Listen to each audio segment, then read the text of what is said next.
Birds by Ralph Waldo Emerson.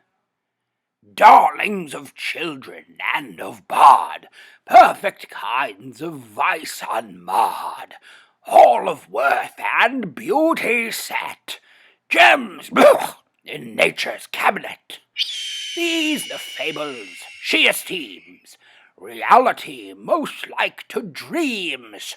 Welcome back, you little nations, far travelled in the South Plantations. Bring your music and rhythmic flight, your colours for our eyes to light. Freely nestle in our roof, weave your chamber weatherproof, and your enchanting manners bring, and your autumnal gathering.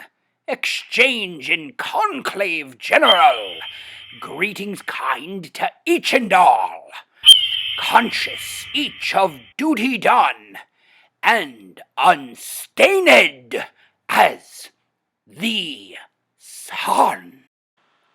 Thank you for listening. This has been Birds by Ralph Waldo Emerson, read by Russell Jaffe, a Lit Aloud production.